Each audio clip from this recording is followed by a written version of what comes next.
ونصلي ونسلم على رسوله الكريم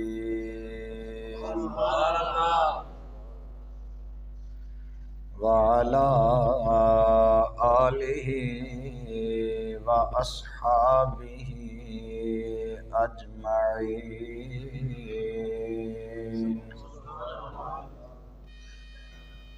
أما بعد فأعوذ بالله من الشيطان الرجيم. بسم الله الرحمن الرحيم. واخفض جناحك لمن اتبعك من المؤمنين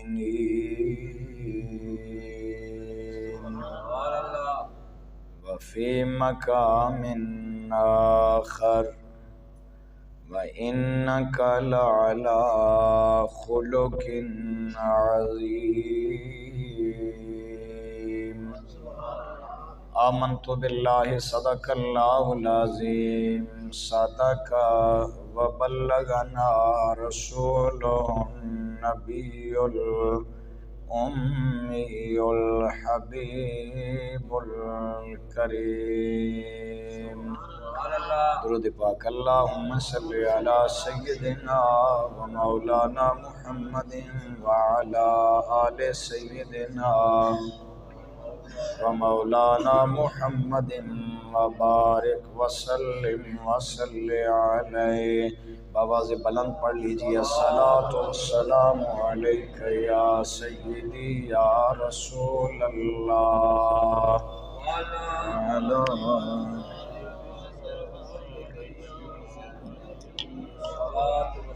الصلاۃ والسلام علیک یا سیدی یا شفیع المذنبین وعلی آلک واصحابک یا سیدی یا رحمت للعالمین.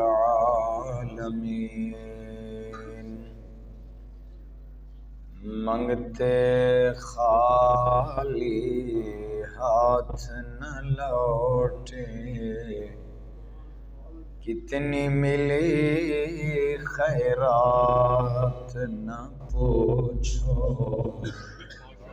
منگتے خالی ہاتھ نہ لوٹے، کتنی ملی خیرات نہ پوچھو. ان کا کرم پھر ان کا کرم ہے، ان کے کرم کی بات نہ پوچھو. ان کا کرم پھر ان کا کرم ہے، ان کے کرم کی بات نہ پوچھو. منگتے خالی ہاتھ نہ لوٹے، کتنی ملی خیرات نہ پوچھو. حمد و صلات کے بعد قابل احترام برادران اسلام، بزرگوں اور دوستوں، میں نے آپ آباد کے سامنے مختلف مقامات سے 2 آیات مقدسہ تلاوت کی ہیں. ان آیات مقدسہ کے اندر اللہ کریم نے اپنے محبوب کریم صلی اللہ علیہ وسلم کو یہ حکم ارشاد فرمایا کہ اے میرے حبیب، اپنی شان اپنے وقار کے مطابق زندگی بسر نہ کرو، بلکہ اپنا معیار حیات تھوڑا نیچے لے آؤ اور ان اپنے غلاموں کے مطابق آپ زندگی گزارو تاکہ آپ کی زندگی ان کو سمجھ آ سکے۔ برادران اسلام، اسی حوالے سے ام المومنین سیدہ عائشہ صدیقہ رضی اللہ تعالی عنہا، آپ کی بارگاہ میں ایک بندہ آیا اور سوال کرتا ہے کہ مائی صاحبہ، آپ فرمائیں کہ ہمارے نبی کا خلق کیسا تھا؟ تو ام المومنین سیدہ عائشہ صدیقہ فرماتی ہیں کہ اے سوال کرنے والے، کانا خلقہ القرآن، کیا تو نے قرآن نہیں پڑھا؟ سارے کا سارا قرآن ہی میرے نبی کے اخلاق ہے۔ اب ام المومنین سیدہ عائشہ صدیقہ نے تو ایک جواب مبہم دیا، ایک مجمل جواب دیا۔ کیا مطلب ہوا کہ قرآن خلق مصطفیٰ ہے؟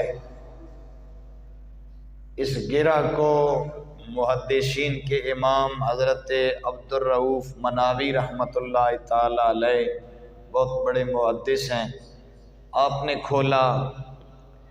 آپ فرماتے ہیں کہ قرآن اللہ کا کلام ہے اور اللہ کی صفت اور عادت ہے، اور مائی صاحبہ فرماتی ہیں کہ خلق مصطفیٰ قرآن ہے۔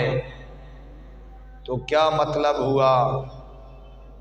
قرآن عادت خدا بھی ہے اور قرآن خلق مصطفیٰ بھی ہے۔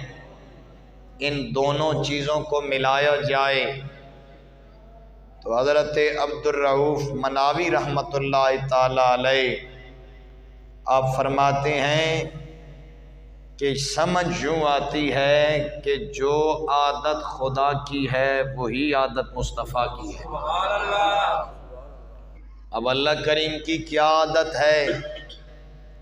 اللہ کی عادت یہ ہے کہ اللہ کریم ہر کسی پہ کرم فرما رہا ہے، ہر کسی پہ مہربان ہے، جو مانتا ہے اس پہ بھی مہربانی کر رہا ہے، جو نہیں مانتا اس پہ بھی رزق کے دروازے بند نہیں کرتا، اسے بھی دے رہا ہے۔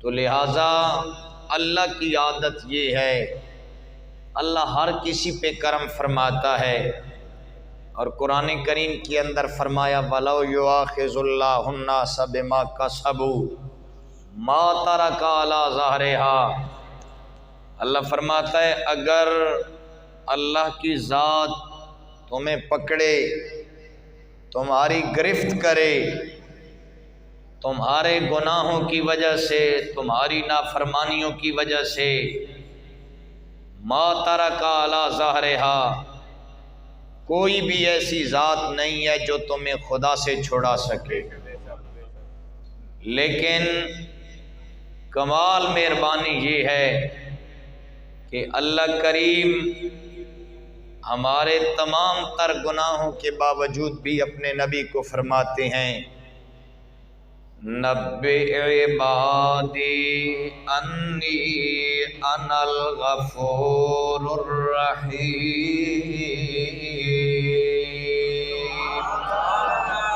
اللہ فرماتا ہے میرے حبیب مکرم اپنے غلاموں کو کہہ دے میرا رب بڑی مہربانیاں کرنے والا ہے، میرے بندوں کو آگاہ کر دے میں غفور الرحیم ہوں، میں پردے ڈالنے والا، میں معافیاں دینے والا۔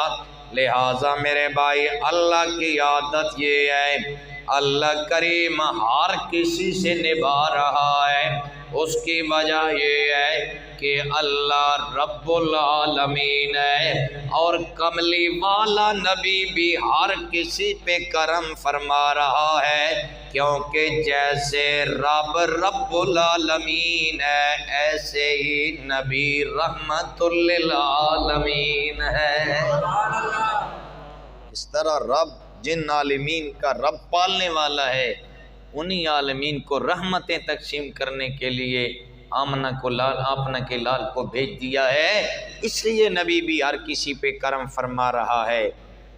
لیکن ایک عجیب سی سوچ پیدا ہو گئی، جب کریم آقا سارے کہتے ہیں صلی اللہ علیہ وسلم، حضور جب اس جہان میں آئے، آقا کریم علیہ السلام نے ہمارے اندر رہنا شروع کیا، حضور نے عام لوگوں والے معاملات فرمائے، میرے نبی کا کھانا عام لوگوں جیسا، حضور کا اٹھنا بیٹھنا عام لوگوں جیسا، میرے کریم نے شادیاں بھی فرمائیں، اولاد بھی ہوئی، اسی طرح انسانی معاملات سارے نبی کر رہا ہے۔ بعض نادان دھوکہ کھا گئے، انہوں نے سوچا آیا جو ہمارے اندر ہے تو ہم جیسا ہی ہوا۔ اللہ کریم نے اس فرق کو واضح کیا، فرمایا خبردار، آیا تمہارے اندر ضرور ہے لیکن تم جیسا، بولیے تم جیسا۔ میرے بھائی عام بندے میں اور نبی میں فرق یہ ہے، عام بندے کے پسینے سے بدبو آتی ہے، بندہ ملے تو دور ہونے کی کوشش کرتا ہے، پسینے والے بندے کے ساتھ نماز میں بھی کوئی کھڑا ہونا گوارا، اس لیے کہ پسینے میں بدبو ہوتی ہے۔ لیکن ام سلمہ کہتی ہے گرمیوں کا موسم ہوتا، حضور ہمارے گھر میں تشریف لاتے، حضور کے لیے ایک چمڑے کی چٹائی بچھائی جاتی، کائنات کا رسول اعظم اس چٹائی پہ آرام کرتا اور حضور کا پسینہ نکلنا شروع ہو جاتا۔ ام سلمہ کہتی ہیں میں ایک کارورا، ایک شیشی لے کر اس میں وہ پسینہ جمع کرنا شروع کر دیتی، کہتی ہے ایک دن میں پسینہ جمع کر رہی تھی، اچانک میرا ہاتھ مصطفیٰ کے جسم مبارک سے مس ہو گیا، حضور بیدار ہو گئے، سرکار نے فرمایا ام سلمہ کیا کر رہی ہو؟ ام سلمہ عرض کرنے لگی یا رسول اللہ آپ کا پسینہ جمع کر رہے ہو۔ اے ام سلمہ میرے پسینے کو کیا کرو گی؟ ام سلمہ کہتی ہے میرے پیارے نبی، جس غریب کو خوشبو میسر نہیں آئے گی اسے ام سلمہ تیرا پسینہ دے دے۔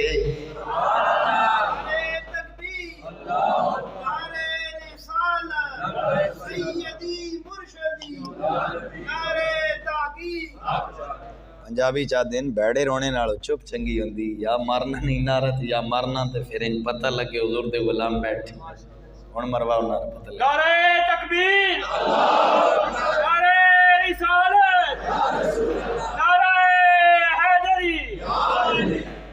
میں عرض یہ کر رہا ہوں عام بندے کے پسینے میں بدبو ہوتی ہے لیکن میرے نبی کے پسینے میں، بولیے نبی کے پسینے میں، میرے بھائی عام بندے کی حالت یہ ہے، عام بندہ اپنا تھوک بھی زمین پہ ڈالے، اپنا تھوک بھی کوئی بندہ اپنے ہاتھ پہ لینا گوارا نہیں کرتا، اپنا نخامہ ہاتھ پہ لینا گوارا نہیں کرتا، لیکن میرے نبی کی شان یہ ہے، آپ جانتے ہیں حدیبیہ کے مقام پہ عروہ بن مسعود ثقفی کو جب مکہ والوں نے اپنا قاصد بنا کے بھیجا تھا، وہ آ کے میرے نبی کے معاملات دیکھتا رہا، چند دنوں کے بعد واپس پلٹ گیا، ان کو کہنے لگا لوگو اس نبی کے دامن کرم میں آ جاؤ، اس کے ساتھ چکر نہ لینا۔ ابو جال ابو لہب وغیرہ کہنے لگے اے عروہ کیا وجہ ہے، تجھ پہ بھی اس کا جادو اثر کر گیا؟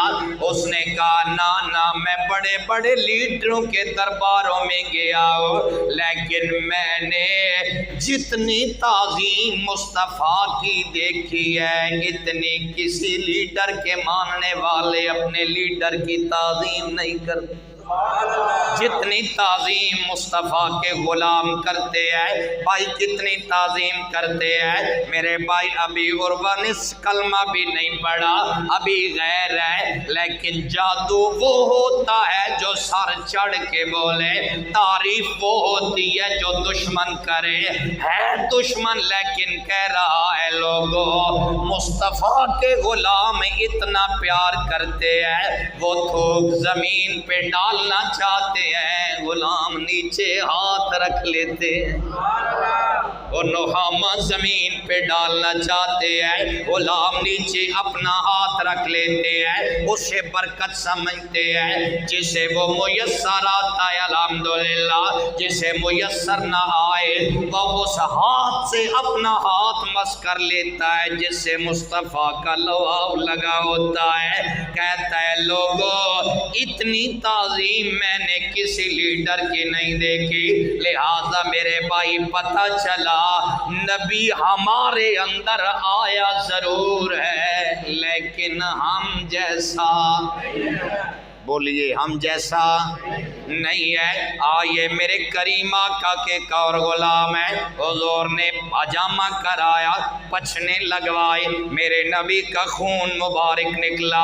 حضور نے فرمایا اے میرے غلام یہ میرا خون لے جاؤ، اسے کہیں غائب کر رہا ہو. وہ صحابی باہر نکلتا ہے، اب سوچا عام بندے کا خون نہیں ہے، یہ تو امام الانبیاء کا خون ہے. سوچنے لگا کدھر کروں، زمین پہ ڈالوں کسی کا پاؤں آئے گا، بے ادبی ہوگی، آسمان تک تو پہنچا نہیں سکتا، کیا کروں. اب محبت اپنے فیصلے کرنے میں خود مختار ہوتی ہے، عشق اپنے فیصلے خود ہی کیا کرتا ہے. نہ زمین میں دفنایا نہ آسمان پہ پھینکا، محبت میں نبی کا خون پی گیا. کیا کیا حضور کا خون؟ آپ فرمائیں خون پینا حلال ہے یا حرام ہے؟ آپ بولتے نہیں ہیں یار. خون پینا عام بندے کا حرام ہے، تیرا خون تیرا بچہ بھی پیے تو حرام، تیرا دوست تیرا باپ پیے تو حرام، عام بندے کا خون حرام ہے. وہ صحابی واپس پلٹ کے آیا، عرض کرنے لگا یا رسول اللہ میں اسے غائب کر آیا ہوں. حضور نے فرمایا اینا غیبتہ، کہاں پہ اسے غائب کیا ہے بتاؤ تو صحیح. عرض کرنے لگا یا رسول اللہ میرے دل میں خیال آیا زمین پہ ڈالوں گا کسی کا پاؤں آئے گا، بے ادبی ہو جائے گی، اور آپ کی ذات تو وہ ہے جس کا میرے رب نے سایہ بھی اس لیے نہیں بنایا کہیں مصطفیٰ کا سایہ ہو اور سائے پہ کسی کا پاؤں آئے، میرے محبوب کی بے ادبی ہو جائے. نعرہ تکبیر.